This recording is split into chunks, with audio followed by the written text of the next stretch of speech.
Friends, இன்னைக்கு பொரியை பயன்படுத்தி நம்ம இன்ஸ்டண்ட்டான தோசை எப்படி தயாரிக்கிறது அப்படிங்கிறத பார்க்கலாம். இதுக்கு நான் இந்த கப்பில் 2 கப் அளவுக்கு பொரி எடுத்திருக்கேன். பொரி நமைத்து போயிருந்தாலும் பரவாயில்ல, பிரச்சனை கிடையாது. அதுக்கப்புறம் அதே கப்பில் 1 கப் அளவுக்கு நான் அரிசி ரவை எடுத்திருக்கேன். பச்சரிசியில் ரவை செய்வாங்க இல்லைங்களா, அந்த ரவை எடுத்திருக்கேன். நம்ம வெள்ளை ரவையும் போட்டுக்கலாம், எந்த ரவை, மக்காச்சோள ரவை போடலாம், கோதுமை ரவை எது வேணாலும் போட்டுக்கலாம். ஆனால் அது ஒரே கப் அந்த மெஷர்மெண்ட் எடுத்துக்கணும். இது கூட நம்ம தயிர் விட்டு அரைப்போம். அந்த தயிரும் இதே கப்பில் 1 கப் அளவுக்கு தயிரையும் நான் எடுத்து வச்சுருக்கேன். இந்த தயிர் ஓரளவுக்கு கொஞ்சம் புளிச்ச மாதிரி இருந்தது அப்படின்னா நம்மளுக்கு நல்லா இருக்கும். அது எல்லாத்தையும் மிக்ஸ் பண்ணி அரைச்சிட்டு நம்ம இந்த தாளிப்பு பொருள்களை போட்டு தாளித்து நம்ம தோசை விட்டோம் அப்படின்னா ஃப்ளஃபியான ஒரு தோசை கிடைக்கும். அதை இன்னும் கொஞ்சம் கூட அதில் நியூட்ரியன்ஸை இன்க்ரீஸ் பண்ணுறதுக்காக நான் ஒரு சின்ன பீட்ரூட், குட்டி பீட்ரூட்டை நான் இதில் அடித்து அப்படியே வச்சுருக்கேன். ஸோ இதோட போட்டு தான் நான் இது எல்லாத்தையும் நான் அரைக்க போகிறேன். ஆல்ரெடி நான் இதில் இந்த கப்பில் 2 கப் அளவுக்கு இந்த பொரியை நான் மெஷர் பண்ணி எடுத்து வச்சுருக்கேன். அதை நம்ம இப்போ ஆட் பண்ணிக்கலாம்.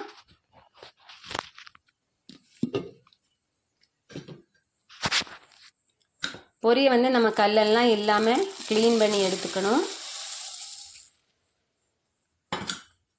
இதோடவே அந்த 1 கப்பு அரிசி ரவை இருக்கு இல்லைங்களா, ரவை மாதிரி இருக்கும். அந்த ரவையை அதுக்குள்ளே நம்ம ஆட் பண்ணிக்கலாம். இது கூட நம்ம 1 கப் தயிரை இப்போ ஆட் பண்ணணும். இப்போ தயிரை ஆட் பண்ணுறதுக்கு முன்னால் தேவையான அளவு உப்பை நம்ம இதில் ஆட் பண்ணிவிட்டு இதை ட்ரையாக நம்ம பவுடர் பண்ணிக்குவோம். அதுக்கப்புறமா நம்ம தயிரும் வாட்டரும் விட்டு பிளெண்ட் பண்ணிக்கலாம். ஃப்ரெண்ட்ஸ், இதை நான் இப்போ ட்ரையாக பவுடர் பண்ணி எடுத்துட்டேன். இதில் பார்த்தீங்க அப்படின்னா 1-2 அது உடஞ்சிருக்கும், பரவாயில்ல. இது கூட நம்ம இப்போ தயிர் விட்டு நம்ம அரைக்கும் போது அது எல்லாம் கரெக்டாக மாவு மாதிரி ஆகிடும். இந்த தயிர் 1 கப்பு நம்ம விட்டுட்டோம். இப்போ இந்த 1 கப் இதுக்கு பத்தாது. அதனால் அதே கப்பில் 1 கப் அளவுக்கு தண்ணியை நான் ஆட் பண்ணுறேன். தண்ணியை நம்ம ஆட் பண்ணிவிட்டு இப்போ மறுபடியும் அரைச்சிக்கலாம். ஃப்ரெண்ட்ஸ், நான் இப்போ அரைச்சதுக்கு அநேகமாக தண்ணி பத்தலைன்னு நினைக்கிறேன். நான் ஏற்கனவே சொன்னேன் இல்லைங்களா, 1.5 கப் தண்ணி வேணும் அப்படின்னு சொல்லிட்டு. நான் வெள்ளை ரவை ஆட் பண்ணாமல் அரிசி உடைய ரவையை ஆட் பண்ணியிருக்கிறதுனால இன்னும் கொஞ்சம் அதிகமாக தண்ணி தேவைப்படும்னு நினைக்கிறேன். அப்படியே 1 கப்பு தான் தண்ணி விட்டேன். இப்போ 1/2 கப்பு நான் தண்ணி விடுறேன், மீதியை நான் வச்சுக்கிறேன். கடைசியில் வாஷ் பண்ணிவிட்டு அந்த திக்னஸ்ஸு நம்ம தோசை பதத்துக்கு கொண்டு வரும்போது என்ன தண்ணி வேணுமோ மறுபடியும் அதை ஆட் பண்ணிக்கலாம். ஃப்ரெண்ட்ஸ், நம்ம இப்போ அரைச்சிட்டோம். நல்லா அழகான பிங்க் கலரில் மேலே வந்திருக்கு பார்த்தீங்களா, பீட்ரூட் மிக்ஸ் ஆனனால. இதை நம்ம இந்த மாதிரி அரைச்சி எடுத்துட்டோம். இதை நம்ம ஒரு பாத்திரத்தில் ஊற்றிக்கலாம். இந்த மாதிரி இருக்கிறதெல்லாம் நல்லா வாஷ் பண்ணி ஊற்றிக்கலாம். நம்ம இப்போ ரவை அரிசி ரவை போட்டனால நம்மளுக்கு அது தண்ணி விட்டு நம்ம அரைக்க வால்யூம் இன்க்ரீஸ் ஆகிட்டுருக்கு. அதனால் நான் என்னோடய மிக்சியோட கெப்பாசிட்டி கம்மியாக இருக்கிறனால 2 தடவையாக நான் போட்டு அரைச்சிக்கிறேன். ஃப்ரெண்ட்ஸ், நான் 2 தடவை அதை அரைச்சிட்டு வந்துட்டேன். ஃப்ரெண்ட்ஸ், நம்ம வெள்ளை ரவை போடும்போது ஏற்கனவே நான் அதை ட்ரை பண்ணியிருக்கேன். இந்த அளவுக்கு அது அதிகமாக ஆகாது. ஆனால் அரிசி ரவை அப்படிங்கும்போது நமக்கு வால்யூம் அது இன்க்ரீஸ் பண்ணி தரும், நிறையா வரும். ஸோ இதை மறுபடியும் அதை முதல்ல அரைச்சதோடவே போட்டு நம்ம மிக்ஸ் பண்ணிக்கலாம். இந்த மிக்சிக்குள்ளே மறுபடியும் ஒரு 1/2 டம்ளர் வாட்டரை சேர்த்து நம்ம ஓட விட்டு இது கூடயே மிக்ஸ் பண்ணிப்போம். நம்ம இப்போ தண்ணியை விட்டு நம்ம ரின்ஸ் பண்ணிட்டோம். ஸோ அந்த வாட்டரையும் நம்ம அரைச்சி வச்ச அந்த மாவோட சேர்த்துக்கலாம். ஏன்னா அந்த மாவு கொஞ்சம் அதிகமாக கெட்டியாக இருக்குது. அரிசி அப்படிங்கிறதுனால நமக்கு கொஞ்சம் அதிகமாக தான் ஆகும், இன்க்ரீஸ் ஆகிட்டு வரும் வால்யூம். இப்போ நம்ம இதில் போட்டுட்டோம். நம்ம உப்பையும் கூடவே போட்டு அரைச்சிட்டோம். இப்போ நான் சீசனிங் மாதிரி பண்ணுற பொருள்கள்னு சொன்னேன் இல்லைங்களா, நான் இப்போ கடுகெல்லாம் போட்டு சீசனிங் பண்ணலை. அதுக்கு பதிலாக ஆல்ரெடி நம்ம கேரட் போட்டு நம்ம அரைச்சிட்டோம். இப்போ நம்ம கட் பண்ணி வச்ச இந்த வெங்காயம், சின்ன வெங்காயம் தான் கிடச்சிது, அதை கட் பண்ணி வச்சதை நம்ம போட்டுக்கலாம். அதுக்கப்புறம் கொத்தமல்லியும் கறிவேப்பிலையும் தோட்டத்திலேருந்து கிடைச்ச பொருள் இது. ஸோ அதையும் நம்ம எல்லாத்தையும் போட்டுக்கலாம். போட்டு நம்ம கரண்டி வச்சு மிக்ஸ் பண்ணி ஒரு 10 மினிட்ஸ் மட்டும் நம்ம அப்படியே அதை வச்சிடலாம். அதுக்கப்புறம் தோசை ஊற்றிக்கலாம்.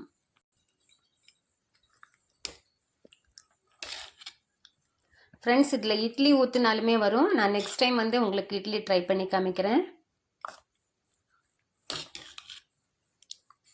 இது வந்து நல்லா நம்ம இந்த மாதிரி கலந்து மிக்ஸ் பண்ணிவிட்டு மூடி போட்டு ஒரு 10 நிமிஷம் வச்சிடலாம். அதுக்கப்புறம் நம்ம தோசையாக பரப்பி சுட்டி எடுத்துக்கலாம்.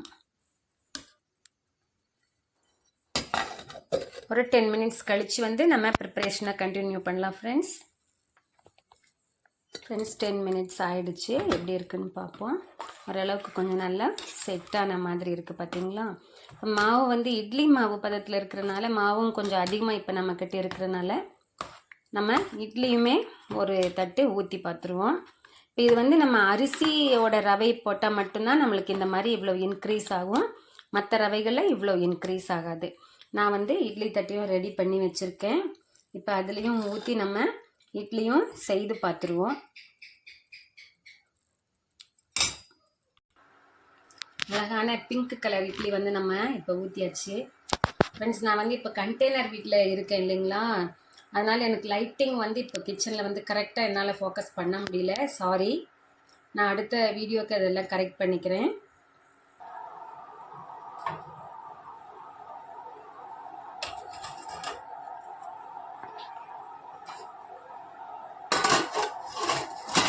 இட்லி வெந்து வரட்டும், நம்ம வெயிட் பண்ணலாம் அதுக்காக. ஃப்ரெண்ட்ஸ், இட்லி வந்து மணம் வந்துருச்சு. ஓப்பன் பண்ணி பார்ப்போம்.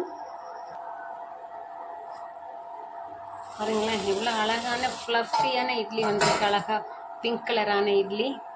ஸோ நமக்கு வந்து பொரியிலையும் இட்லி செய்ய முடியும் அப்படிங்கிறது நமக்கு தெரியுது. நெக்ஸ்ட்டு வந்து நம்ம தோசை தவா வச்சிட்டோம். அதை நான் ஊத்தப்பம் போல் செய்ய போகிறேன். ஏன்னா அம்மா வந்து ஊத்தப்பம். ஃப்ரெண்ட்ஸ், நம்ம இப்போ அந்த பொரியல்லாம் போட்டு அரைச்சோம் இல்லைங்களா, முன்னால் அந்த வீடியோவில் சொன்ன அந்த இன்க்ரீடியன்ஸ்லாம் போட்டு அரைச்சதில் வந்து நம்ம இட்லி ஊற்றணும். இந்த இட்லி வந்து இந்த அளவுக்கு ரொம்ப அழகாக பியூட்டிஃபுல்லாக வந்திருக்கு. இப்போ வந்து அதே மாவில் வந்து நம்ம தோசை ஊற்ற போகிறோம். அது வந்து அம்மா கொஞ்சம் ஊத்தப்பம் போல் போட சொன்னாங்க. ஸோ அதனால் நான் அதை மாதிரி நான் போட போகிறேன். தவா ஓரளவுக்கு சூடாயிருச்சு. நம்ம அதே அந்த இட்லி மாவோட பதத்துலேயே தான் நான் வச்சுருக்கேன். ஸோ இதுவே வச்சு தான் நான் இப்போ அந்த ஊத்தப்பமும் போட போகிறேன்.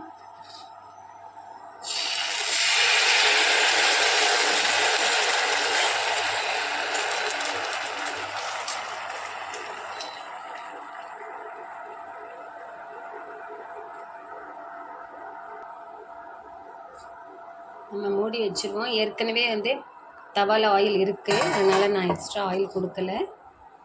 வெயிட் பண்ணுவோம் ஃப்ரெண்ட்ஸ்.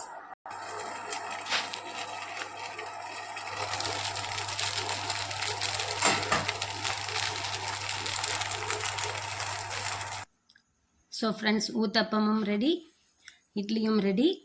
நம்ம இது வந்து ஆக்சுவலாக பொரியை யூஸ் பண்ணி நம்ம பண்ணியிருக்கோம். ஸோ ஒரு ரெண்டு டெலிஷியஸான ஃபுட்டை இப்போ நம்ம ரெடி பண்ணிட்டோம்.